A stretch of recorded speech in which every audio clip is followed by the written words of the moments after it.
Claire, ça, c'est tous les emballages que j'ai accumulés en une semaine. Oui, je sais, c'est énorme, hein. Alors mon défi, ça va être de vivre une semaine sans emballage. Enfin, je vais essayer, hein. Les emballages, c'est pas moins d'un tiers de nos poubelles. On en jette près de 3000 chaque seconde, ça fait 5 millions de tonnes par an. Du coup, acheter des produits sans aucun emballage, ça risque d'être un peu compliqué. Mais on va voir ce que ça donne avec une liste de courses, tout ce qu'il y a de plus classique. On commence par la boulangerie pour acheter la baguette du matin. Bonjour, je vais vous prendre une baguette, s'il vous plaît. Ah non, pas d'emballage, merci. Pas d'emballage? Ah non, j'essaie de vivre sans emballage, là, pendant une semaine. C'est écologique. Exactement. Voilà. Oui, je vais les mettre. Mais vous mettez toujours des emballages? Oui, systématiquement. Systématiquement. Mais pourquoi? Parce qu'en fait, ça vous coûte aussi de l'argent, non? Oui, mais le client, il veut pas que son pas comme ça et partir. Il veut toujours quelque chose autour pour pouvoir le porter. Ça correspond à combien de centimes dans la baguette, alors? 2-3 centimes, à peu près, voire 5. Ah, du coup, Vous faites une petite réduction? Malheureusement, non. Il manque 10 centimes. Ah, pardon.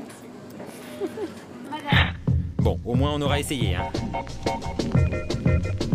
Pour la suite, c'est pas gagné. Comme la plupart des Français, Alexandra fait ses courses dans le temple de l'emballage, le supermarché. Ici de l'emballage, toujours de l'emballage, rien que de l'emballage à perte de vue. Du coup, forcément, ça limite un peu le choix, mais comme on avait anticipé, on a apporté notre belle collection de boîtes en plastique. Bon, pour le rayon fruits et légumes classique, pas de problème. On oublie les barquettes et les sachets, et on opte pour les produits en vrac. Et l'avantage, c'est qu'ils sont moins chers.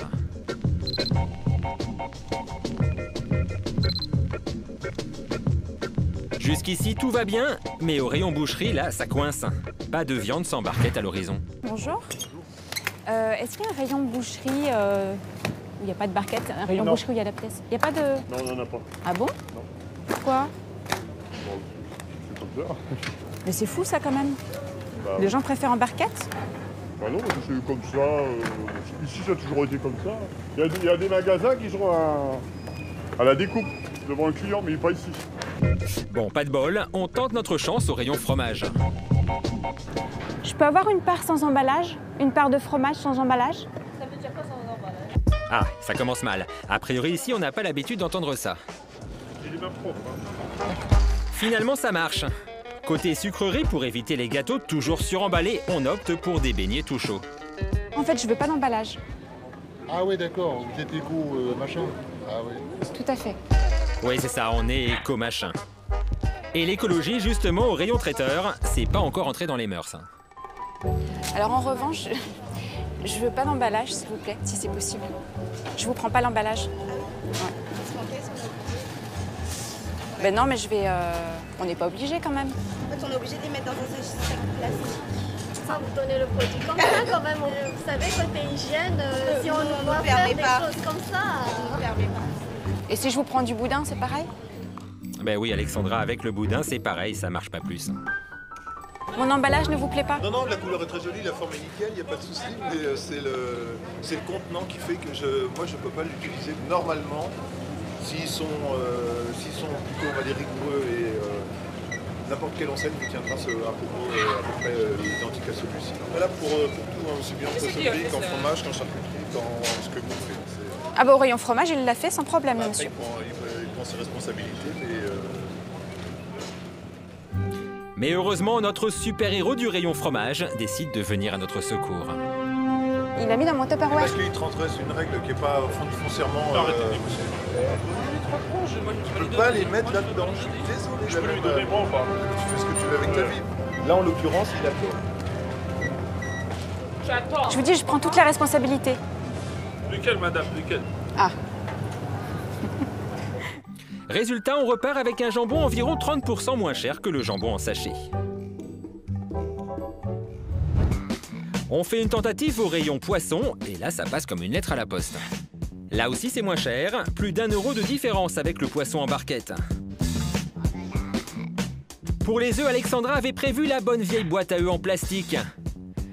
Bon, le souci avec les boîtes, c'est que ça prend beaucoup de place. Pour les pâtes et les céréales, bonne surprise! Dans cette enseigne, on nous propose un self-service de vente en vrac. C'est pratique qu'on achète juste la quantité que l'on désire. Bon, on oublie les sachets en plastique et on se sert de nos boîtes. Et là aussi, c'est moins cher que dans les rayons classiques. Les mêmes pâtes sont à 1 € moins cher que le premier prix en rayon, soit plus de 50% d'économie. Pour les produits cosmétiques, là, c'est une autre paire de manches. On a beau chercher, impossible d'en trouver sans emballage. Bon, on verra ça plus tard. En attendant, au moment de passer à la caisse, nous qui pensions faire sensation avec nos boîtes, bah c'est raté. Ça va, ça pose pas de problème que ça soit les Tupperware? Allez hop, emballé, c'est pesé. Enfin pas tout à fait parce qu'il nous reste encore pas mal de choses sur notre liste. Les produits cosmétiques en l'occurrence. Après avoir bien cherché, on finit par trouver notre bonheur dans cette enseigne britannique qui vend entre autres des savons à la coupe et du shampoing solide. Oui, ça existe. Je crois savoir que vous avez du shampoing solide. Ah, c'est ça. Un shampoing comme ça fait 100 shampoings à peu près. C'est équivalent à 2 grandes bouteilles en fait. Ça? Ouais. Oui, enfin, ça dépend surtout de la longueur de vos cheveux. Hein. Si c'est bien l'équivalent de 2 bouteilles, le shampoing solide reste plus intéressant que le shampoing classique, environ 30% moins cher. En vendant ces shampoings, la marque économise près de 6 millions de flacons par an. Et ici, en tout cas, apporter ses propres boîtes, ça fait sourire. Ça vous fait rire? Moi, je te la première avec une boîte. Vous me prenez pour une folle. Hein. Merci, au revoir. Bonne journée. Et le zéro emballage, on a découvert que ça marchait aussi pour le parfum. Enfin presque. Ça, c'est une fontaine où on peut venir remplir son flacon. Le problème, c'est que déjà pour la fragrance, on n'a pas vraiment le choix et qu'on ne peut pas se servir soi-même. Vous avez le flacon? J'ai mon flacon, mais c'est pas le flacon de parfum. Non, ça va pas? C'est que les recherches pour les parfums, pour les flacons en fait. Ouais, D'accord. Il faut obligatoirement ces flacons. voilà, exactement. D'accord. Avec ce système, on réalise tout de même plus de 30% d'économie. Et ben, on saura pour la prochaine fois. Sauf que notre liste n'est toujours pas terminée. Mais en cherchant bien, on trouve enfin du miel vendu à la tire dans un magasin spécialisé. Monsieur, on a dit sans emballage. Même chez le petit boucher du coin, l'affaire est dans le sac. On réussit enfin à avoir la pièce de viande qu'on voulait. Pour les autres produits, là en revanche, ça se complique vraiment. Mais à force d'arpenter les rues, de chercher, toujours équipé de ses boîtes, Alexandra a trouvé le magasin qu'il lui fallait. Un magasin spécialisé dans le vrac. Une boutique test située en banlieue parisienne, la première du genre. Ouverte depuis 1 an, elle propose aussi bien du sucre que de l'huile ou même des produits d'entretien vendus au poids. En tout, 350 références. Il y a vraiment tous les produits, on peut vivre au quotidien sans emballage. C'est l'idée. Et oui, et du coup, on supprime le coût de l'emballage. L'emballage, c'est un coût. Il a aussi une vocation technique. Hein. Il protège quand même le produit. Ceci dit, il faut faire le distinguo entre les emballages marketing, donc qui sont jolis, qui sont là pour créer une attraction supplémentaire vis-à-vis du consommateur et qui ne sont pas forcément indispensables. Est-ce qu'on en a réellement besoin? Quand on sait qu'en France, on génère 5 millions de tonnes de déchets rien qu'avec les emballages, on peut se poser la question de la pertinence d'un emballage. Ça représente combien sur un produit, le prix de l'emballage? C'est évidemment très variable, mais ça peut représenter, alors on va parler de produits d'entretien ou des produits d'hygiène ou des produits de beauté pour le corps, ça peut représenter jusqu'à 90% du prix.